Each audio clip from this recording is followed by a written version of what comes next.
आज हम पढ़ने जा रहे हैं मधुर मधुर मेरे दीपक जल, महादेवी वर्मा की लिखी हुई कविता है। ये कौन है? कविता की रचयिता महादेवी वर्मा। महादेवी वर्मा। हाँ। मधुर मधुर मेरे दीपक जल, वो दीपक से ये मांग रही है कि वो धीरे धीरे उसे जलना चाहिए। तो इस कविता में वो क्या कहना चाहती है वो देखते हैं। मधुर मधुर मेरे दीपक जल, युग युग प्रतिदिन प्रतिक्षण प्रतिफल, प्रियतम का पथ आलोकित कर।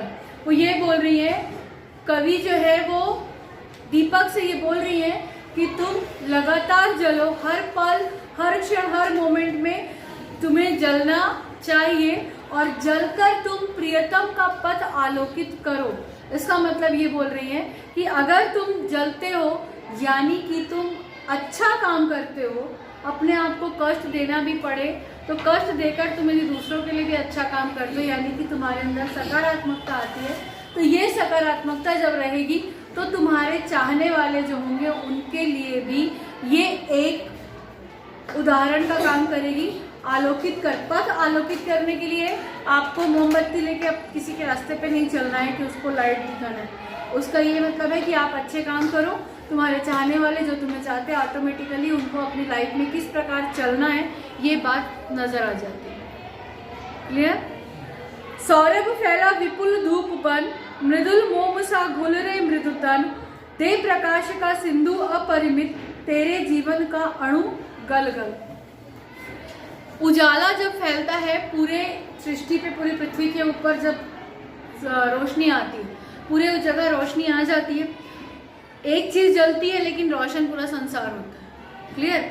तो ये कहना चाह रहे हैं कि जैसे मोम को जलाते हैं अंधेरा मिटाने के लिए और मोम का खुद का, मोमबत्ती की पूरी बॉडी जो है वो गल जाती है, तो वैसे ही ऐसे काम करो कि भले ही तुम्हारा सर्वस्व नष्ट हो जाए लेकिन उसका उजाला पूरी दुनिया में फैलता रहे। तुम्हारा जो कार्य है उसका प्रभाव पूरी दुनिया में फैलता रहे।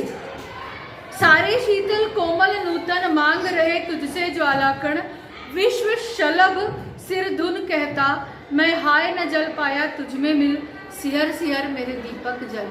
देखो, जब कोई अच्छा काम होता है और एक समय के रहते कोई काम होता है तो ठीक है, बट समय निकल जाता है और वो काम नहीं कर पाते तो हम पछताते रहते।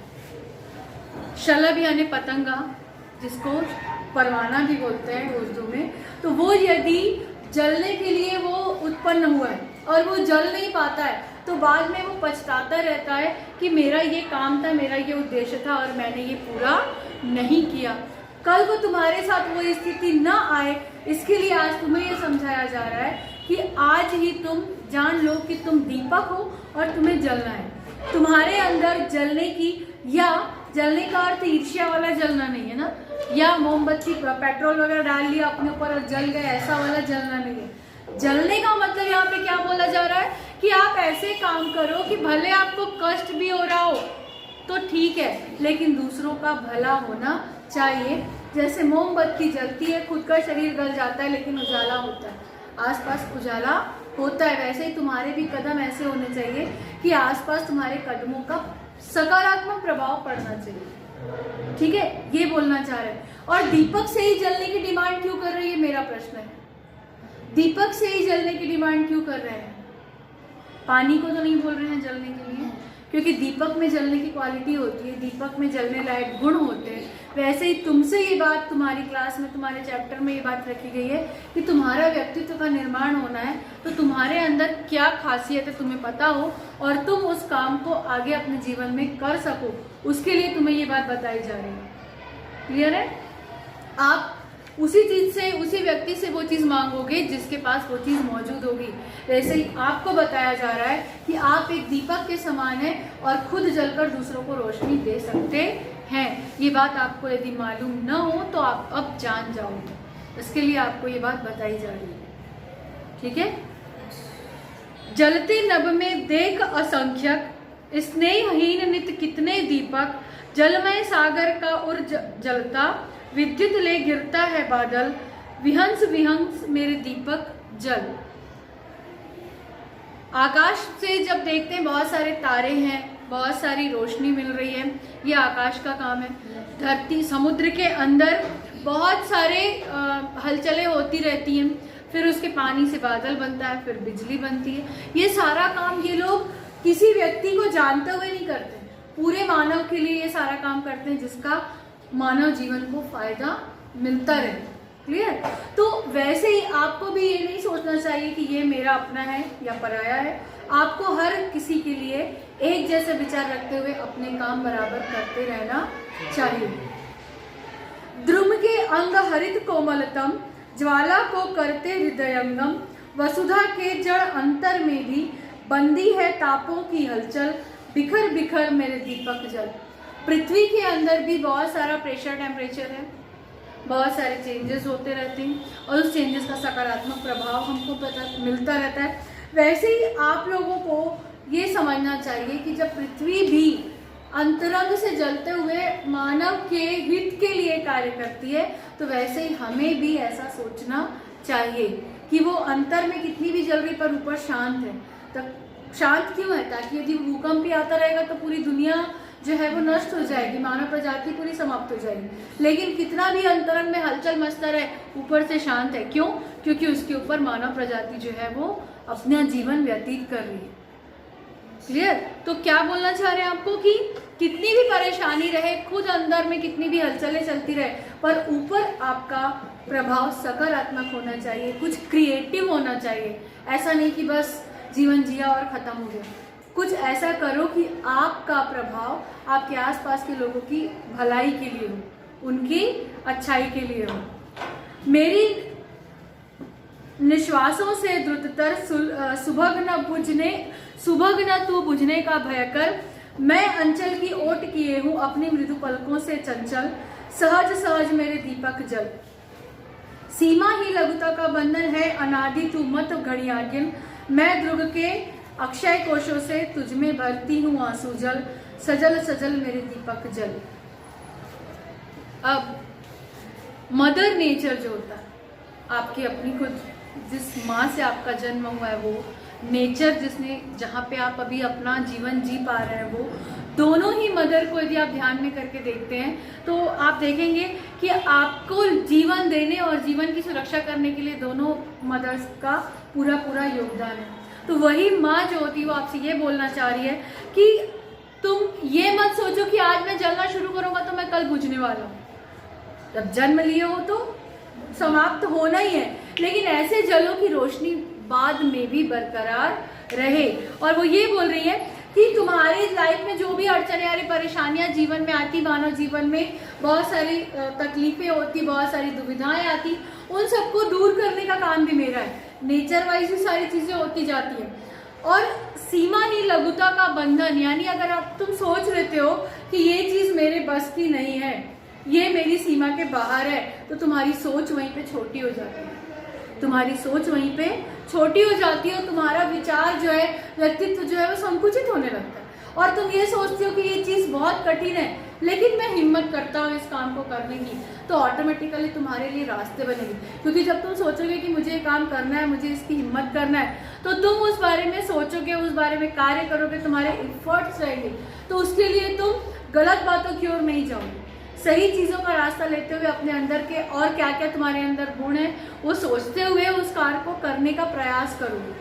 नहीं कर सकता सोचोगे तो तुम्हारे जीवन में सोच जो है वो सोच ही छोटी हो जाएगी, तो आगे जाने करने वाले कार्य भी छोटे ही बनेंगे। तो यदि तुमने लिमिट बना ली अपनी कि मैं इसके आगे नहीं बढ़ सकता, तो आप अपनी सोच, अपना व्यक्तित्व ही तुम छोटा बना दोगे, तो वो तुम्हें नहीं करना है।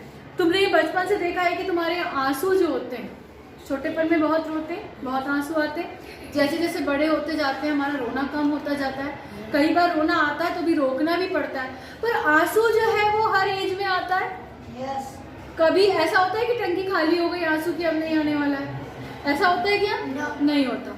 क्यों? क्योंकि आंसू ऐसी चीज है, भावना जैसी क्रिएट होती है वैसे आंसू भी क्रिएट होते हैं। तो ये अक्षय होते हैं। अक्षय मतलब ये कभी समाप्त होने वाली चीज नहीं है। अक्षय जैसे आंसू तुम्हारे अंदर भावनाएं क्रिएट होती जाती हैं, वैसे ही तुम्हारे अंदर सकारात्मकता भी क्रिएट होती जाएगी।